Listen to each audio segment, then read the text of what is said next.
Senhoras e senhores, com a palavra,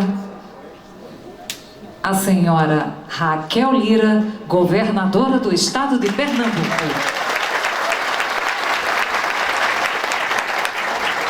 Primeiro, agradecer as palavras carinhosas e firmes aqui, meus queridos amigos, deputada Socorro Pimentel, deputado Raimundo, mais uma vez nos recebendo aqui na região.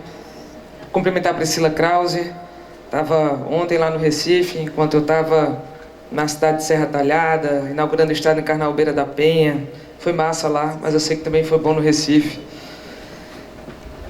Eu quero cumprimentar o secretário de Desenvolvimento Econômico, Guilherme Cavalcante.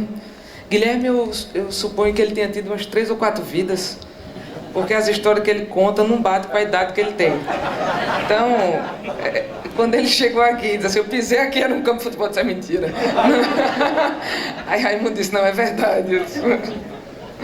Cumprimentar a Ana Luísa, secretária de Meio Ambiente e Sustentabilidade, dizer que para mim, assim como eu tive muitos bons encontros de pessoas a quem eu fui apresentada através de um currículo, de poder ter pessoas como você no nosso time.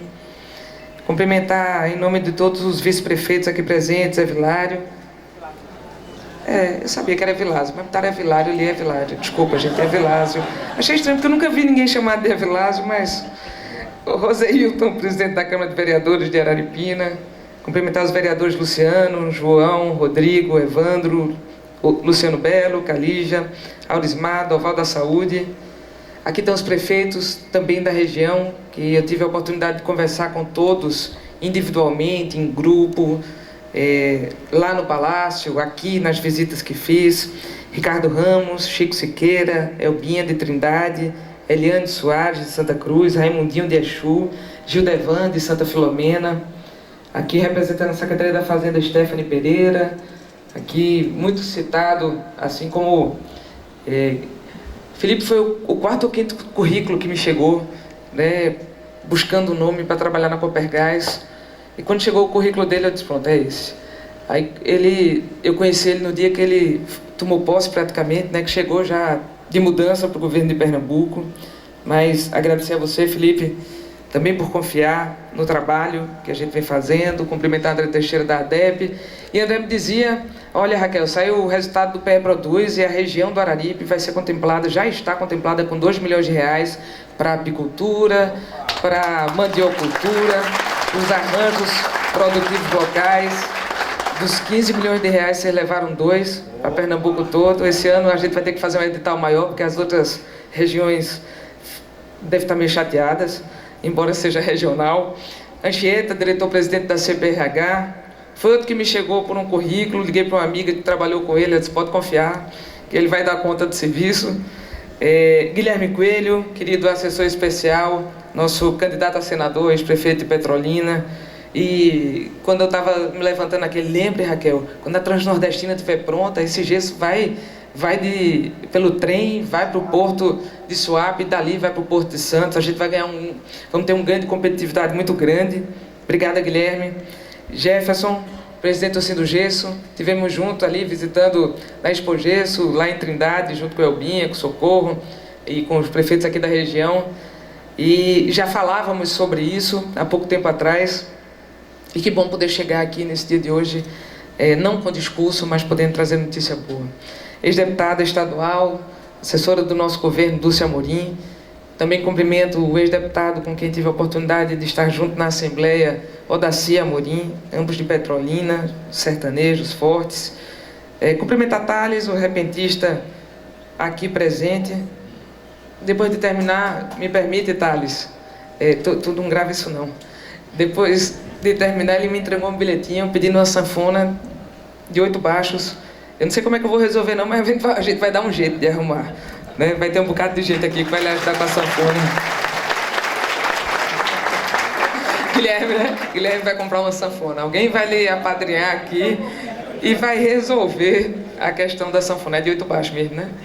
80, tá vendo essa coisa de ser advogado e achar que é artista? 80, vê se... Guilherme tocou com o Luiz Gonzaga, ele esteve ali. Ainda com o Januário, Guilherme estava tocando sanfona com ele. Ali é 8. Bem, minhas senhoras e meus senhores, é muito bom estar aqui. Eu sempre que venho ao interior de Pernambuco, ao nosso sertão, ao nosso agreste, eu me reenergizo. Eu sou filha desse interior e sei o quanto é difícil disputar com as outras regiões, especialmente para aquelas onde sempre se olhou. E para mim é uma honra poder estar voltando aqui mais uma vez. A gente teve no São João, teve na Expogesso, mas a gente teve muito com trabalho. Tivemos aqui na pré-campanha, tivemos na campanha, conversamos com esse Paulo Gesseiro, não foi meu amigo Ronaldo, o vereador lá de Petrolina. A gente esteve aqui conversando com o Paulo Gesseiro e a conversa era a mesma, talvez de 20, 30 anos atrás, ou 50, quando aqui no lombo de um borrego teve aqui Guilherme, junto com o Luiz Gonzaga, tratando das agruras de quem vive nessa região. Mas brincadeiras à parte, é uma preocupação muito grande. Eu me lembro que a gente foi conversando ali de stand em stand, na Expogesso, e uma das mulheres que me abordaram, uma jovem mulher, e ela dizia para mim assim, olha, quando eu comecei a trabalhar com gesso, há 20 anos atrás, a gente pegava a lenha a 120 km de distância. Hoje nós pegamos a 700, 800 km de distância. Isso denota um monte de coisa, né? Por si só.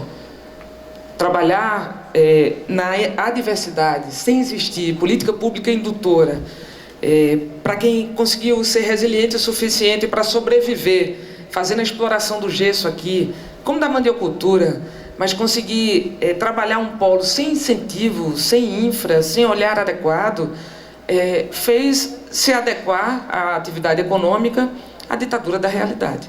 E o que se estava posto era poder ter como matriz energética a exploração da lenha aqui retirada da Caatinga. Isso não acontecia só aqui. Aqui, talvez, uma parte gritante de uma região muito rica por conta dos potenciais que tem na exploração das riquezas minerais, e também uma região muito pobre. E para muitos a sobrevivência vem também da exploração da vegetação que a gente tem. E a gente vive num mundo diferente hoje. A gente vive num mundo de mudança. Vive num mundo de mudança para o bem e para o mal.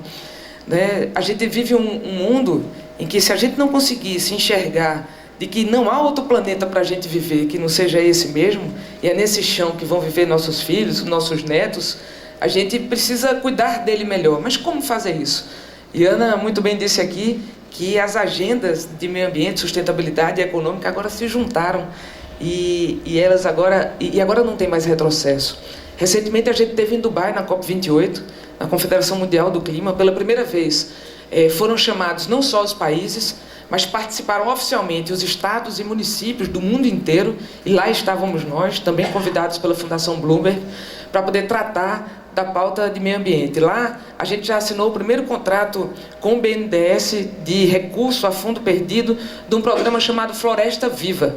Pela primeira vez no Brasil, não a floresta amazônica, não a Mata Atlântica, mas a Caatinga recebeu recurso do Banco Nacional de Desenvolvimento Econômico e Social, vai receber para que a gente trabalhe com a regeneração da Caatinga. Há muito se falava também sobre pagamento por serviços ambientais. O que danado é isso? É pagar para que, especialmente para os pequenos donos de terra, que em vez de explorar a terra para tirá-la, para tirar o que se tem lá de ativos ambientais, de floresta, de caatinga, se pague para que ele mantenha isso. O Estado de Pernambuco aprovou essa lei, eu estava ainda, há quanto tempo?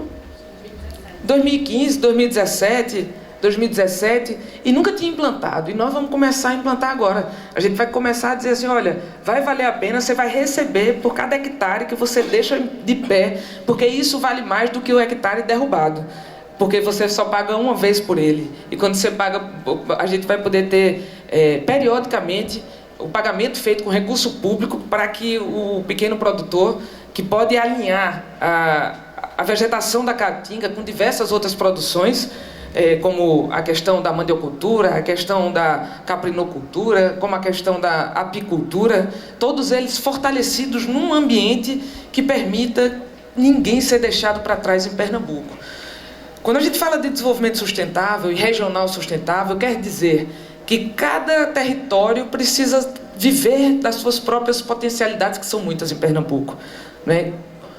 Guilherme sempre fala para mim: Raquel, sertanejo sonha grande. E se você for para Petrolina, então, aí não tem tamanho para nada. A gente só gosta de coisa grande, que todo mundo diz que é impossível de ser feita, e a gente trabalha todo dia para plantar uma semente para que isso possa virar realidade. Assim é o gesso daqui, assim é a fruticultura irrigada de lá, assim é o polo de confecções do agreste pernambucano, assim é a produção de tilápia do sertão de Itaparica, e todas as riquezas que a gente tem espalhado por esse Pernambuco tão forte, tão cheio de riqueza cultural, natural, histórica, de um povo que não baixa a guarda para nada diante de todas as adversidades feitas. E o que fazer enquanto governo para sair de um discurso bonito e virar uma realidade na prática? Rapaz, isso é a convergência de energia de quem quer fazer o bem. Raimundo, de quem acredita que a força do trabalho tudo vence. Todas as adversidades, agruras colocadas, porque é difícil, sim, fazer um governo de mudança, porque a gente pegou um governo desorganizado, porque a gente passou 12 meses trabalhando incansavelmente para garantir as contas em dia, fomos buscar recurso lá no governo federal, fizemos parceria com o presidente Lula, já estamos trazendo obra para cá. A Transnordestina, no segundo semestre, vai estar em obras retomadas. E quando a gente esteve lá em Brasília, na primeira, na segunda, o Matusalém estava aqui comigo, na primeira, na segunda, na terceira vez, diziam, na terceira vez que eu fui lá, e disseram: Raquel, esquece esse negócio de Transnordestina, que a agenda não é essa. Saiu do mapa, só vai fazer o destino para o Ceará. E eu disse: mas é inadmissível, porque não se trata de um desejo, de uma empresa, de um CNPJ, é o desenvolvimento de uma região. E não é possível que de um governo do presidente Lula, pernambucano, que decidiu lá atrás, junto com governadores, com todo mundo, que ia botar a Transnordestina rodando Piauí, Pernambuco, Ceará, para depois unificar com o centro-oeste brasileiro, esse negócio vai dar para trás. De repente a chave virou, né? E aí, Odaci, vai ter Transnordestina rodando para Suape. E a gente já está fazendo os projetos dentro do Porto de Suape. Enquanto a gente está aqui, a turma está lá em Berlim, né? Discutindo fruticultura e exportação da fruticultura, que hoje é exportada por Pecém, Ceará ou pela Bahia. A gente vai exportar pelo nosso Porto de Suape, porque a gente vai garantir mais infraestrutura logística para cá, os incentivos fiscais necessários. Quando começou-se a discussão para dentro do governo, todo mundo se juntou. A discussão do Polo Gesseiro, a Secretaria da Fazenda, de Desenvolvimento Econômico, a Agência de Desenvolvimento Econômico, a Secretaria de Sustentabilidade, a CPRH, a Copergás. E a Copergás, a gente tem sócios que são japoneses, Mitsui. Nós não temos a empresa sozinha da Copergás, que é a Companhia de Gás de Pernambuco. A Mitsui é uma empresa japonesa que é parte, né, do todo da nossa sociedade. E, por desacreditar na empresa, todos os anos, o que ela dava de lucro, ela pegava para a sua própria empresa. Essa empresa é uma grande no mundo, que explora diversas atividades e explora muito gasto. E toda vez que dava lucro, em vez de reinvestir, como quem acredita no serviço, quem acredita no que produz, e tem muito empresário aqui, o lucro você joga dentro da empresa e tira aquilo que é necessário somente para a sua sobrevivência, subsistência. Mas o restante você reinveste para que a empresa gere mais lucro, para que ela ganhe mais terreno, e com isso se tem o que a gente chama de um crescimento sustentável da empresa. Ano a ano, a empresa e o Estado de Pernambuco só faziam pegar o dinheiro e colocar para dentro. Do governo para dentro da empresa, o dinheiro ia-se embora para o Japão. Agora, o jogo virou, acreditando de que tem um governo que está enxergando a questão da exploração do gás, na mudança da matriz energética, como estratégico para o desenvolvimento de Pernambuco. 100 milhões de reais foram garantidos para serem reinvestidos, em vez de distribuído de lucro aos sócios, já no primeiro ano do nosso governo. E é com esse dinheiro aqui, né, que a gente está fazendo expansão lá na região metropolitana do Recife, que a gente está investindo na cidade de Caruaru, e que a gente está investindo agora na cidade, na região do Araripe pernambucano. E eu quero agradecer a participação de todos, porque sempre digo, e é uma verdade, ninguém faz nada sozinho.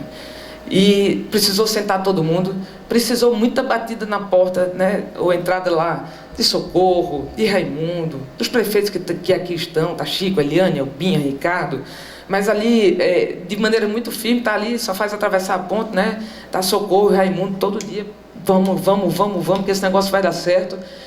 O Sindusgesso também acreditando nisso, e aí houve a convergência dos astros, que eu nunca acredito que é coincidência, porque as coincidências, para mim, elas não existem. O que existe é muita gente boa, focada num trabalho, querendo fazer o bem e querendo promover o desenvolvimento de uma região. Quando a gente promove desenvolvimento aqui, as pessoas ficam aqui.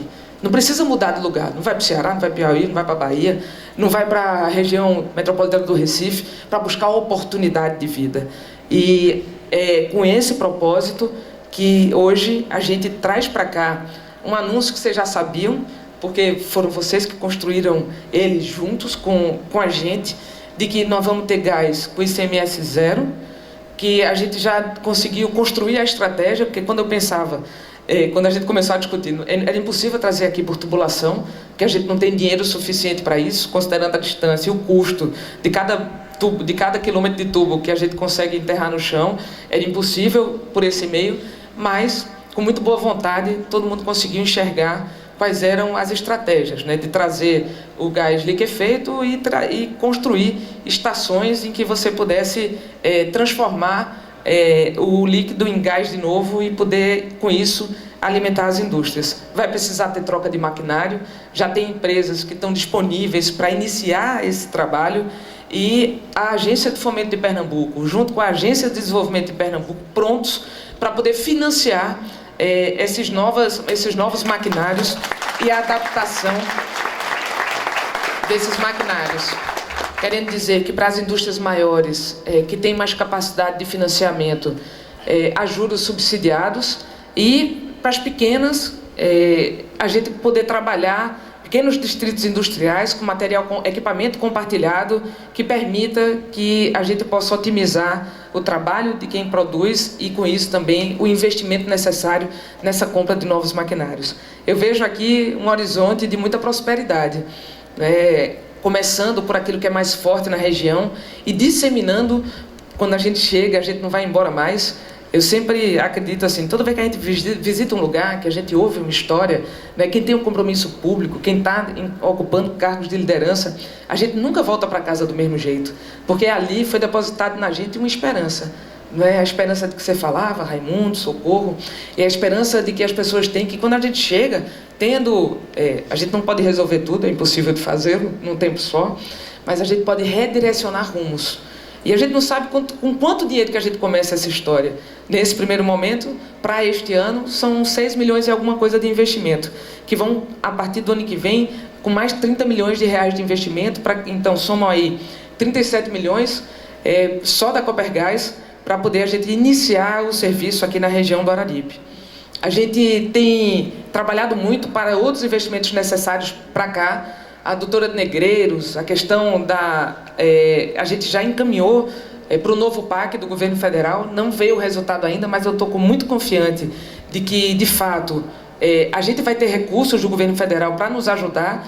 A gente já conseguiu a licença ambiental na CPRH, projeto pronto, alimentamos o sistema do governo federal e estamos trabalhando para que essa realidade possa ser virada, mas eu sei que isso não é suficiente, então tem outros sonhos, né, Guilherme? Maiores ainda, que nos movem para que a gente possa ter sonhos de pequeno prazo, para ter curtíssimas vitórias, os sonhos de médio prazo, para que a gente possa trabalhar essas obras mais estruturadoras da ferrovia, da adutora, e a gente conseguir sonhar com um Estado que seja mais igualitário, onde haja mais investimentos em cada uma das regiões de Pernambuco.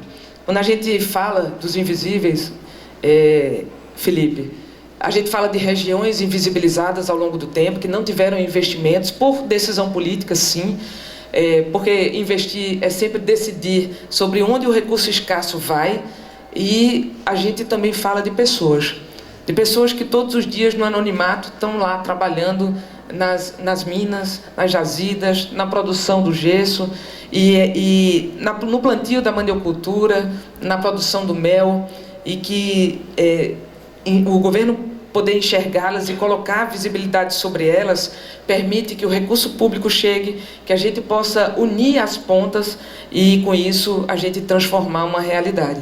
Falar de mudança não é simples, porque mudança muitas vezes se quer falar no discurso, mas sair do discurso para a prática é o que é mais desafiador.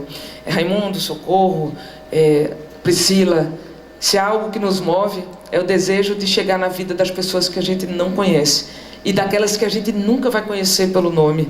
Porque para um deputado, para o presidente do sindicato é difícil, mas é mais perto, para o prefeito é muito mais perto. Mas aqueles que não têm dinheiro nem para pagar a passagem para chegar até aqui, que acham um lugar bonito, muitas vezes entendem que não tem nenhuma roupa para poder vestir, para estar aqui, é para eles que a gente precisa trabalhar todo dia. E quando a gente encontra um sistema posto que estava muito voltado para atender aqueles que sempre têm mais, porque é mais fácil, eu digo sempre, construir uma estrada de 90 milhões de reais do que transformar a vida de uma pessoa pobre, chegando com ela com oportunidade e com esperança, né? E são elas, as estradas são importantíssimas, mas se a gente não aliar isso a mudar a vida das pessoas, não serão elas que transtarão por essas estradas. Então, eu quero agradecer muito a confiança de todos, o carinho e a solidariedade que eu tenho recebido.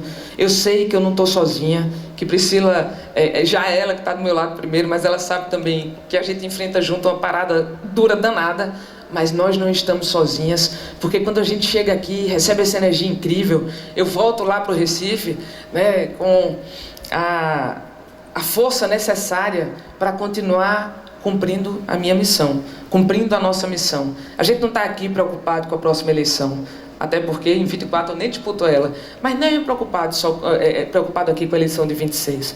O nosso compromisso ele é geracional, de permitir que Pernambuco volte a ocupar o seu posto de liderança regional e ser estado que mostre para o Brasil a sua grandeza, a sua riqueza, o seu gesso, a sua cultura, a sua fruta. É assim que a gente quer ver Pernambuco, líder do Nordeste brasileiro, referência positiva para o Brasil, porque este é o nosso lugar. E eu quero agradecer a todos que estão aqui com a gente por acreditarem no movimento de que Pernambuco pode muito mais do que teve até o dia de hoje. E o que nos espera é um futuro lindo, onde a gente vai ver nossos filhos e nossos netos podendo crescer, ter a oportunidade de empreender aqui, de aqui desenvolver as suas atividades no grande polo de tecnologia, inovação, e que serve também para a produção de fruta, de mandioca, do gesso, e muito mais sustentável. Eu dei aqui um desafio, e a gente plantou a primeira árvore nas escolas ontem. A gente já plantou outras, é verdade, mas eu quero plantar 4 milhões de árvores. Fora aquelas que a gente vai manter, a gente tem o desafio de plantar 4 milhões de árvores. Ah, Raquel, que número doido é esse? Aí começaram a tirar-se onda esse negócio da tua cabeça. Eu só conheci uma prefeita na África, que ela sozinha plantou na cidade dela 1 milhão de árvores. Não é possível que em Pernambuco, com 10 milhões de habitantes, a gente não tenha capacidade de produzir muda necessária para plantar as árvores, para a gente poder ter mais água, para a gente poder ter mais sombra, para a gente viver num estado que seja muito mais ambientalmente sustentável. Agora, quando a gente diz aqui que eram quantos 9 milhões de árvores por ano, imagina quantas árvores plantadas, mantidas, a partir de deixar de fazer desmatamento em Pernambuco, porque a gente conseguiu trazer para cá um gás de esperança muito forte. Obrigada, gente. Obrigada a todos que fazem o time de Pernambuco. Obrigada aos prefeitos que estão aqui, a sociedade civil aqui que acredita. Sem vocês, nada seria possível. As organizações não governamentais, Deus abençoe o nosso caminho. Virei aqui tantas outras vezes quando for convidada, viu, Raimundo? Porque essa terra é massa, eu amo o sertão pernambucano. E queria convidar a todos, antes de ir embora, para a próxima agenda, que a gente pudesse tirar uma foto aqui, mostrando o Pernambuco unido, nosso sertão unido.